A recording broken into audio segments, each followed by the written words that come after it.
You know, I just really can't help myself. Whenever you feel the need to talk about something, you just gotta do it. Thank you, CrossCode, for being that thing.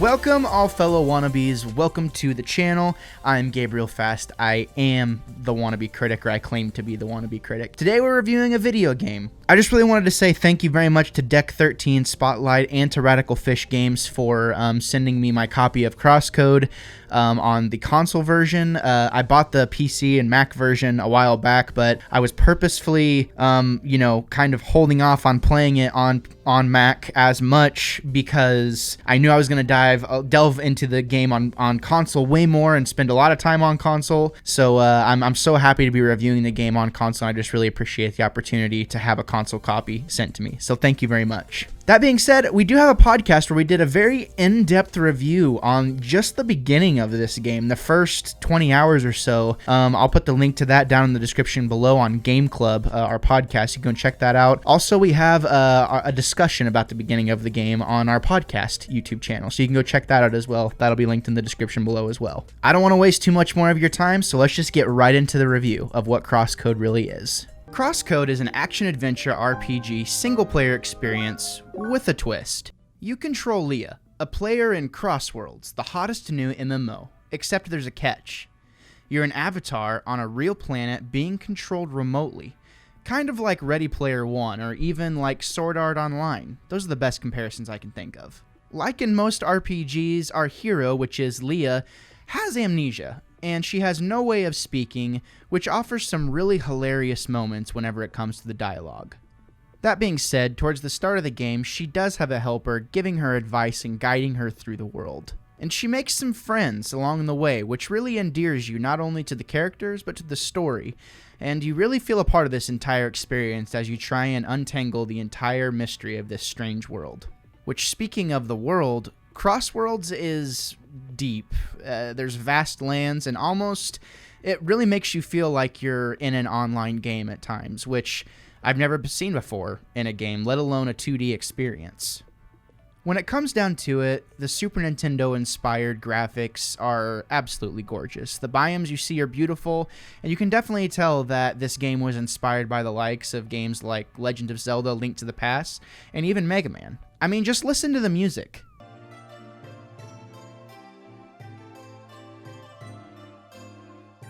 The combat is a combination of hack and slash and bullet hell, with emphasis on catering to you as the player. With a large skill tree and several different elemental powers at your fingertips, you can tell you're going to be in for a fun ride for dozens and dozens of hours.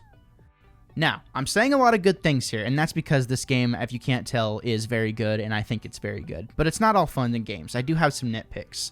The beginning of the game, the tutorial is very long, and I understand why it is long in some ways, because the learning curve is pretty steep whenever it comes to the beginning of this game. There's lots of information to pack into the beginning of the game, and it feels a little cluttered at times, and you forget certain aspects of the core gameplay if you're not playing, for 2 to 3 hours at a time. Another small nitpick I had was that there was no waypoints for quests, no way to really guide me along to where I was going. I constantly had to pull out my map and really, study the map to make sure I was going in the right direction, which, whenever you're hunting and trying to grind on quests, that can be a little irritating, especially if you're wanting to cover a lot of ground and be the most efficient you can possibly be during that period of time. I really do understand that there was an emphasis put on this game to make it feel like it belonged on the Super Nintendo, which, to me, it truly does belong on the Super Nintendo. It'd be kind of cool to see that ported, but there's so many modern things that are implemented here in this game that the map and the way you navigate quests, I just feel like it could have been a little bit different and even felt a little more modern since other certain things are modernized in it. While the Zelda-esque dungeons are very fun, they are also very challenging, certain parts feeling like you may not even be able to beat it and having to step away to gather your thoughts, almost in a similar way as like when you'd play like a Souls-like type game. It can be a little frustrating at times whenever you're trying to navigate the dungeon, figure out the puzzles, and, because you just want to get to the end and progress with the story. but it can be a little irritating just because the difficulty goes from 0 to 100 in some places, which can be a slight irritation. That also doesn't help the fact that the first few areas feel a little bit cumbersome and stacked with things to do, which is a good thing once you get over the initial curve. But kind of learning how to navigate your way around and how the quest system works, the seeker hub and all that jazz, it can take a good chunk of your time if you don't know what you're doing. But with all that being said, the gameplay is fun, the music's amazing, it's gorgeous, it's funny, it's heartfelt. It was fun to play whenever I was playing on Mac, but trying not to get too far because I knew I was going to buy it on the console version. It's fun on PS4 now that I have it in my clutches, and I just cannot wait to get done with this review so that I can go back to playing more CrossCode. With easily 100 hours of content at your disposal as the player, I truly feel that this is a game that every single gamer should experience in 2020. And if you love the Super Nintendo style of games just as much as I do and enjoy challenging puzzles just like I do, then buying CrossCode at $20 is a no-brainer on your console of choice.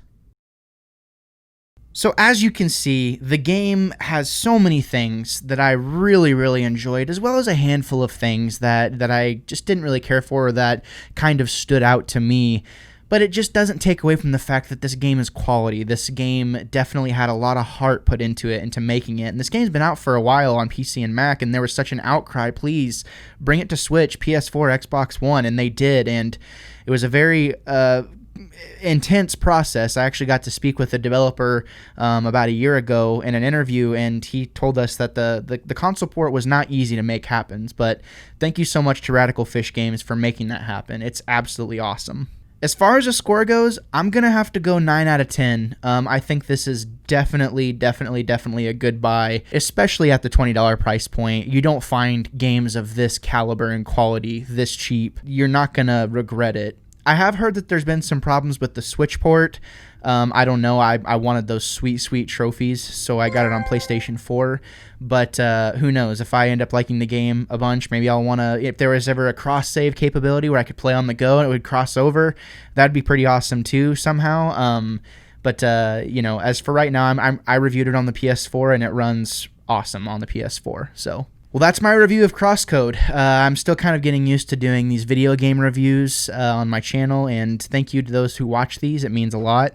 Definitely trying to continue getting better, as it's something that I'd like to do in the future, but don't worry, I'm still going to review music and pretty much whatever else I want to do on my channel, which I appreciate you sticking around if you're here for me, so thank you. As I said before, if you want to check out the various projects we have down below and check out our CrossCode discussion where me and my co-host Hayden talked about our initial, kind of our final thoughts on the beginning of the game, you can go down below and check that out. Also, I wanted to give a shout out to PopCult. You can go to popcultusa.com. They sent me this dope hat. You can use the code _wannabecritic to get 20% off your entire order. It would be awesome for me as well, keep me relevant with them and keep me, you know, put in a good word for me. So I would definitely appreciate that. Thank you for stopping by. Thanks for checking out this review. If this is your first time here, consider subscribing. I do stuff all the time. We have weekly videos and there's a plethora of content. So thank you again for stopping by, and thank you for preparing yourselves for a plethora of hot takes and potentially unpopular opinions. I'm Gabriel Fast. I will always be the wannabe critic.